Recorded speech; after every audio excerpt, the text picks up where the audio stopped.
From the News Channel 5 Network, this is MorningLine.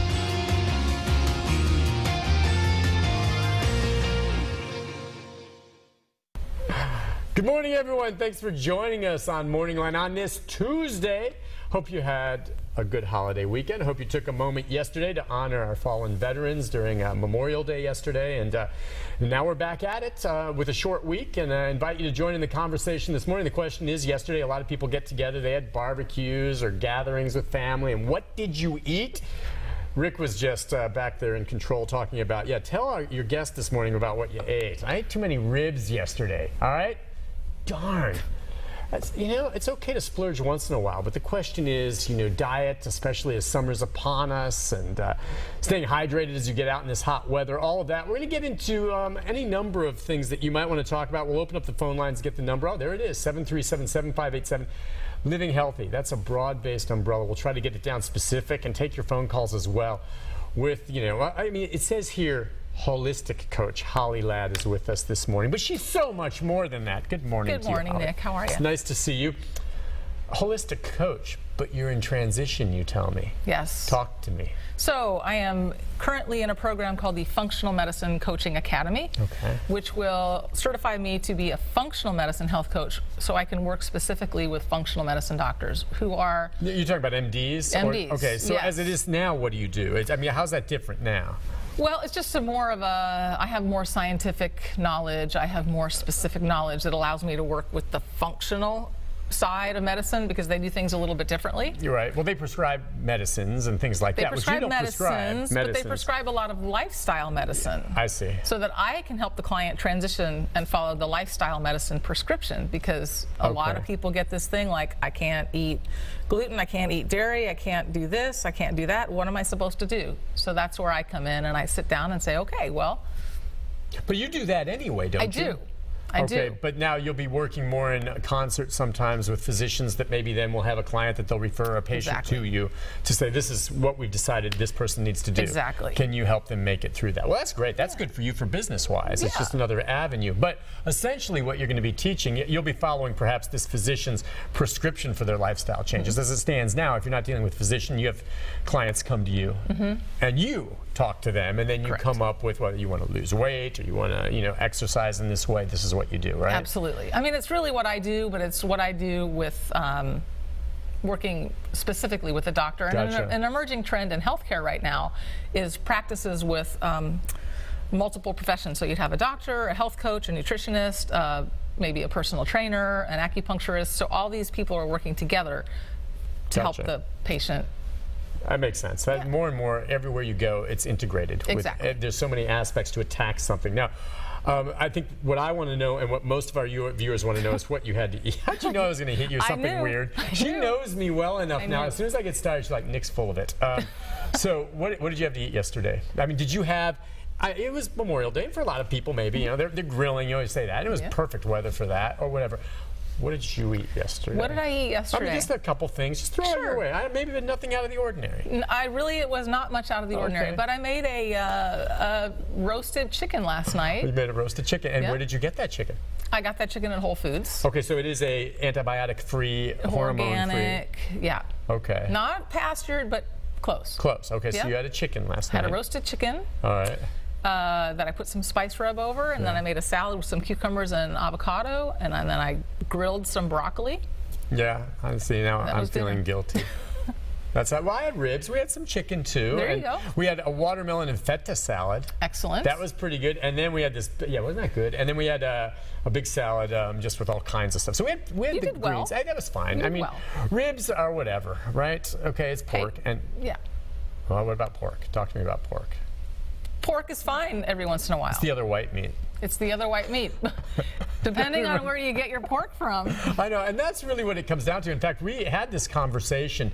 We had a friend who was actually with us eating yesterday that had, over a period of time, at a job where he was selling some type of device to the huge chicken companies. Oh. Okay, you know, the big factory ones. You know the names of the various different ones.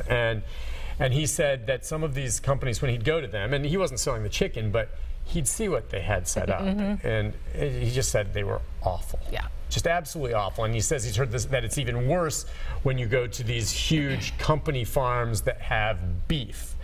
Yeah, as the way it is. And he said after going to that, he doesn't do anything but kind of buy the type of chickens that you thought, and you're going to pay more for them.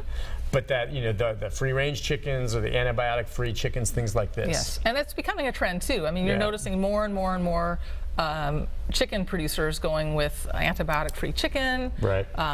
Cage-free, which is just a marketing term because it really doesn't mean anything. Okay. They still have to clip the beaks so they can't peck each other, but. I didn't even know that. Yeah, I'm sorry. That's all right. You may as well come clean with it. You got to come clean, They clip the beaks. They do. That's great. Well, the thing is, too, now, one thing he noticed is he recently went and bought one of those chickens from one of those groups that sells the free-range one. And he was just amazed at how small they are. Yeah. And nowadays, you can go to the Kroger or wherever it is and buy yourself a big, plump fryer turkey that almost is as big as a fryer chicken. That is almost as big as a turkey. Yeah. And you wonder how they get that big. Is that, I don't know if they're plumped up with water or if they are being raised with steroids to make them bigger, all that kind of stuff. And they've actually crossbred so they grow faster. God, they're big. I mean, and I understand some of that's fine, but other stuff, I mean, the idea is you think that the steroids and antibiotics, things like that, can accumulate in your body and have an effect? Yeah, I mean, just think, what the animal eats, you eat. Yeah, right. So, I mean, if they're consuming all this stuff, it's and eventually going into our bodies one way or the other. Over a period of time, yeah. So my feeling on meat is I eat chicken, I eat beef, I eat pork, I eat fish, obviously. Lamb. Yeah. But I eat it from a good source, and I don't eat as much of it. So it's more like meat's the condiment, and vegetables are the main course. That's right, and that's a very healthy way to look at it. That's what I try to do. Listen, let's take a call before we take our first break, since she called in right off the bat. Mary, good morning. Good morning, Nick. Hello, Mary. What's on your mind? Well, we had a ball yesterday. I don't suppose you want to just talk about food, but no, that's all right. Yes, I started this. You go ahead. Okay, we went out yesterday to the Spring Hill Cemetery, and they had a celebration, and they fired off the cannons and had the marching soldiers and various things of the different wars and all, and that was really interesting. And then they had a band playing, and they played different kinds of music, and we had hot dogs and hamburgers. Okay, so hot dogs and hamburgers. That sounds good. And they were grilled, and with the potato chips and things to go along with it, and pickles and all that. And then we went across the street to the National Cemetery and watched the ceremonies there. And that was really beautiful. A lot of military people and all were there. And then after that, my nephew invited me to his house. And there was more we had steak, baked potatoes. See, you know what? You're just bringing up the point that's interesting. And it sounds like you had a great time, Mary, which is awesome. But it just made me, and Rick was mentioning this in my ear back, we both recognize that a lot of these functions these days that you go to are built around food. Yes. Okay, now I know yesterday's priority at that event was, the memorial, and I'm sure there were American flags, and that's really what was important. But there's food there. And then she goes home and there's food there. And there's nothing wrong with that. I think food's something to celebrate. But it seems like these days, I can't go to a movie without having a box of Junior Mints. So I don't know how you break that cycle if you choose you want to. I mean, don't you sit down and you watch a football game, you want chicken wings. I don't know, or whatever it is you eat. It's just changing habits. It's small decisions that you make, small choices that you make every day lead up to big results in the long run. So it is hard because I know that I'll go to the copy store, I'm making copies, and there's a whole row of M&Ms and Snickers and chips, and I'm like, why do I need this at the copy store? But there it is, It's tempting. I know, what's it doing there?